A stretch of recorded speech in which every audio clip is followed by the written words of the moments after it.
तो अब ये उस टाइम की बात है जब फेंग युआंग स्प्रिंग एटम सिसाडा का यूज करता है और अपने बचपन वाली बॉडी में रीकार्गनेट होने से पहले वो एक अलग ही वॉइड पर पहुंच जाता है, जहां हम सुनते हैं फेंग युआंग बोलता है, कहते हैं इस दुनिया में एक समय की नदी है जो इस दुनिया को सहारा देती है और स्प्रिंग एटम सिसाडा का यूज करके उसके प्रभाव को बदला जा सकता है पुनर्जन्म की तरह। पर थेरीज तो थेरीज है, रीबर्थ होगा या नहीं ये कहा नहीं जा सकता। द रिवर ऑफ टाइम, भले ही मेरा शरीर मर जाए पर मेरा डीमन हार्ट को कभी भी पछतावा नहीं होगा इस बात का। और अगले ही पैनल में हम देखते हैं एक और बारिश का सीन जिसमें 2 डेड बॉडीज पड़ी हैं और उनके बच्चे जो कि ट्विंस हैं वो रो रहे होते हैं। और इधर हम सुनते हैं आसपास के लोगों की आवाज जो कह रहे होते हैं बेचारे बच्चे, बस 3 साल की उम्र में ही उनके मॉम डैड की डेथ हो गई। पर चलो हमें ये जान के संतुष्टि है कि उनके चाचा और चाची उन दोनों ट्विंस को अडॉप्ट कर रहे हैं। और फिर यहाँ हम देखते हैं दोनों ट्विंस के पास उनके अंकल एंड आंट आते हैं और यही फेंग युआन भी खड़ा होता है, फ्यूचर वाला, जो इसे देख के काफी शॉक्ड होता है और बोल रहा होता है, क्या रिवर ऑफ टाइम मुझे मेरा पास्ट दिखा रही है। और यहाँ छोटा वाला फेंग और उसका ट्विन ब्रदर अपने अंकल और आंट के पास खड़े होते हैं और उनके अंकल और आंट उन्हें चुप कराते हुए बोल रहे होते हैं, चुप हो जाओ, तुम्हारे मॉम और डैड ने हमारे क्लैन के लिए खुद को सैक्रिफाइस किया है, तो ऐसे रो के उनकी कुर्बानी को बर्बाद मत होने दो। और फिर वो बोलते हैं, अब से तुम्हारे अंकल और आंट तुम्हारा ख्याल रखेंगे, अब से तुम्हारे अंकल और आंट ही तुम्हारा परिवार है। और इनकी इवल स्माइल से तुम्हें क्या लगता है ये बच्चों का ध्यान रखेंगे? खैर इसका जवाब तो हमें नेक्स्ट पैनल में मिल ही जाता है, जहां उनका अंकल एक लड़के को बहुत ही बुरी तरीके से बेल्टों से मार रहा होता है और ये फेंग युआन का छोटा भाई है जो बोल रहा है, भाई मुझे बचाओ, अंकल मैं आपसे ऐसा कभी नहीं करूंगा, मुझे माफ कर दो। बट उसके अंकल उसे मारने ही लगते हैं और फिर हमें पता पड़ता है उसके अंकल उसे किस बात में मार है कि उसने फूड चुराया होता है। और भाई कहते हैं ना, माँ बाप की कमी कोई पूरी नहीं कर सकता। मैं ये मानता हूँ रियल पेरेंट्स के बराबर कोई प्यार नहीं दे सकता। वो हमारे मुंह से कुछ भी सुन लेंगे, लिटरली कुछ भी, हम उनका कितना भी लाइक बेइज्जती टाइप कर दे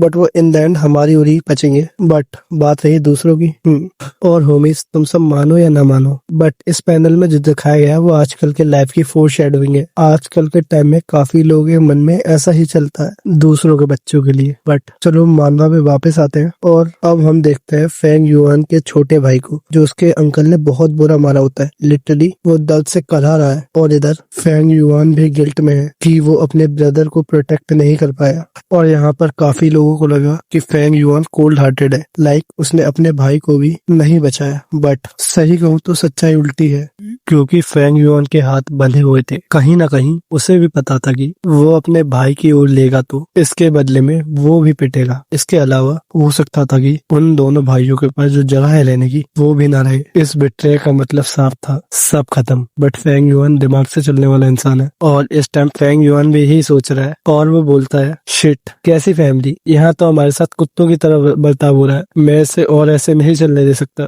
मुझे कुछ तो ऐसा करना होगा जिससे उनका बर्ताव मेरे लिए बदल जाए। लगता है मुझे मेरी दूसरी दुनिया की मेमोरीज का यूज करना होगा। और ये सुनते ही फ्यूचर वाला फेंग युआन सोच में पड़ जाता है और वो काफी शॉक्ड भी है। वो सोच रहा है दूसरी दुनिया की यादें, आखिर मैं किस बारे में बात कर रहा हूँ। और अचानक से ही फेंग युआन और हमारे सामने से ये सीन शिफ्ट होता है और हम देखते हैं जो बचपन वाला फेंग युआन है वो लोगों के बीच खड़े होकर कविता कर रहा है और लोग उसकी तारीफ भी कर रहे हैं। और इधर फ्यूचर वाला फेंग युआन बोलता है, नहीं ये पोयम तो। और फिर हम देखते हैं फेंग युआन के घर का सीन और पता नहीं बट हाउ इसके अंकल और आंट का बिहेवियर जो है इसके लिए सही हो गया है। और उसके अंकल कहते हैं, मेरा प्यारा भतीजा तुम फिर से पोएट्री करके आ रहे हो ना, तुम काफी थक गए होगे, अपने हाथ में धो लो, तुम्हारी चाची ने तुम्हारे मन पसंद का खाना बनाया, तुम्हें भूख लग रही होगी। और फिर से फेंग युआन के अंकल और आंट कहते हैं, फेंग युआन काफी इंटेलिजेंट है, मुझे लगता है वो इस साल के टेस्ट में ग्रेड 1 रैंक लाएगा। और हाँ ये उसी एनुअल सेरेमनी की बात कर रहे हैं। और फिर फेंग युआन के अंकल उसकी बात को पूरा करते हुए कहते हैं, अगर फेंग युआन एक अच्छी रैंक लाता है तो वो फ्यूचर में काफी ऊंचे पद पे जा सकता है, इससे इनडायरेक्टली हमारे परिवार का भी नाम रोशन हुआ। और इधर फेंग युआन एक ठंडी सी निगाहों के साथ देखता है अपने छोटे भाई को जो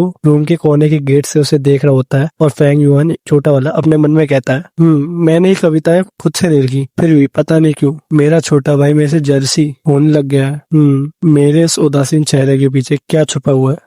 एटीट्यूड दिल का मास्क होता है। मुझे माफ करना मेरे छोटे भाई, बट मैं फिलहाल इसी मास्क का यूज कर सकता हूँ। मुझे माफ करना इस बात को छुपाने के लिए कि मैं दूसरी दुनिया से आया हूँ। और ये बात सुन के फ्यूचर वाला फेंग युआन भी काफी शॉक्ड हो जाता है और वो कहता है अब मुझे याद आ रहा है, मैं तो इस वर्ल्ड से हूँ ही नहीं। मैं तो यहाँ रिकार्नेट हुआ था। इससे पहले मैं तो एक नॉर्मल स्कूल बॉय था नॉर्मल दुनिया में। और लिटरली यहाँ पर एक और जो है सीन रिवील होता है कि फेंग युआन भी एक रियल दुनिया से जो है रीबर्थ कर रहा होता है इस वर्ल्ड में, और फिर वो दोबारा फ्यूचर जाके फिर से रीबर्थ करता है। वेल मेन स्टोरी पे आया तो फेंग युआन अपनी बात को पूरी करते हुए कहता है मुझे नहीं पता मैं इस दुनिया में कैसे आया, तो मेरे इस दुनिया में आने का मतलब क्या था। मैं बस भटकता रहा, 300 साल तक यूं ही भटकता रहा, 200 साल तक इस दुनिया को जानता रहा, और आखिर में 500 साल पहले। असल में ये कविताएं नहीं है, ये मेरी उस यात्रा का सार है। ये कविताएं मैंने तब लिखी थी जब मैं बस एक रूह था। ये कोई मनोरंजन नहीं है, ये मेरा प्योर एक्सपीरियंस है। असल में मैं कोई जीनियस नहीं हूँ, असली जीनियस तो वो है जिनमें प्रतिभाएं होती है। और फेंग युआन की ये बात होते होती फिर से एक जो है व्हाइट वाइंडिंग उसे घेर लेती है लाइट की, और वो इस वॉइड से बाहर निकल जाता है और वो आता है प्रेजेंट टाइम में, जो हमने लास्ट बार देखा था लास्ट चैप्टर में। और अब तक फेंग युआन को भी अपनी कुछ पुरानी बातें याद आ गई होती हैं। और अब फेंग युआन कहता है अब वाह सच निकली, आखिरकार मैंने इसे बना ही लिया। बट इसकी एक खराबी है कि इसे बस एक ही बार यूज कर सकते हैं, पर कोई ना, मैं पिछले जीवन में सक्सेसफुल हुआ था तो अभी भी होऊंगा। मेरे पास मेरी पुरानी मेमोरीज है, मैं अपनी पुरानी पावर्स को वापस हासिल कर सकता हूँ, या कहूँ